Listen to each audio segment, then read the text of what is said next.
One of the trends that I see happening on a large scale is the wireless infusion of the ability to connect anywhere, anytime, for whatever reason. That moves the arena of teaching from the classroom to be available outside the classroom, almost anywhere and anytime. This is one of the barriers for schools. It's a catch-22. Do I put in the wireless before I'm using it so I'm ready, or do I start people down the trail to use it and then put it in? The best solution is to be ready for your educators, to actually have the environment in place so that when the educator can use that, it is available. What that brings is ubiquitous computing. That means that you can bring any device into the school environment and connect to the internet and be able to use that device for educational purposes. So ubiquitous computing doesn't really necessarily mean that everybody has their own computer carried with them every day that's exactly the same. But they have the availability of a computing device. The piece that I see happening with that is that device is combining into one unit.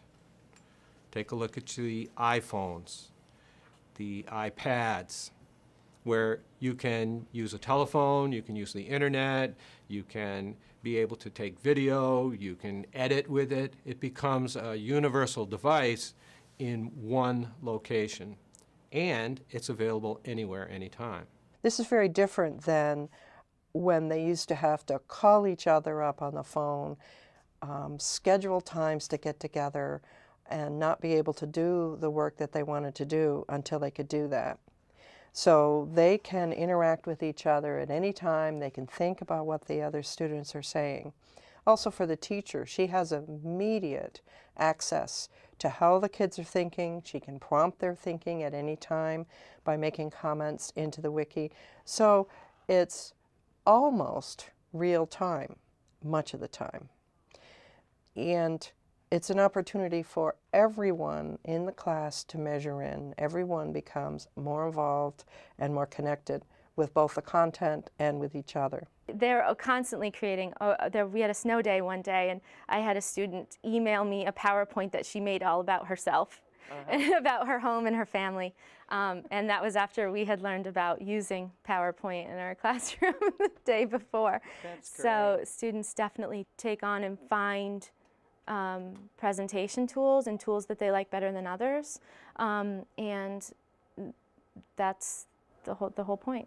Our teachers several years ago began using email routinely. The principal stopped using any kind of paper communication whatsoever. So between email and Google Docs, teachers know I am online 24/7.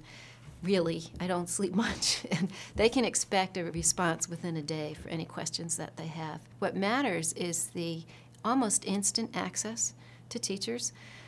It's sort of a joke. They know I'm going to curl up on a Saturday morning with a cup of hot chocolate in front of my wood stove with my laptop, and I'm going to be talking to them about what they're doing.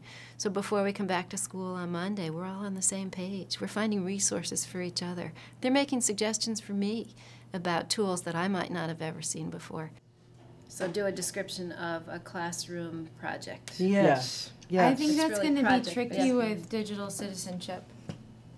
We practice digital citizenship. I think that, for one thing, these students are the digital generation, they're the wired generation, and so in some ways they're more comfortable working in a digital format. I think their attention span is actually longer, and I think sometimes the feedback comes through more strongly for them. It's also more convenient for them because they're so plugged in and wired that they're always checking email. They can check Brain Honey on their iPhones and things like that. So I think because they're so wired and so tuned in, it meets them where they live more, and so the relevance to them is higher. Someone said to me the other day, I need to get a kitchen timer because I'm going to have the kids do a 15-minute activity, and I'm really not good about watching the clock. How can I get one of those? And I started with, well, we all have computers. There's software we can load that I use sometimes with the classroom, but you have an iPhone in your pocket. I know this, so why don't you just use the timer on your iPhone? And like, that's great, that's perfect. Like, so teachers are using tools that they use in their everyday life, bring it into the classroom. The more we start doing that, I think the more we're going to actually reach the kids, because that's the disconnect right now.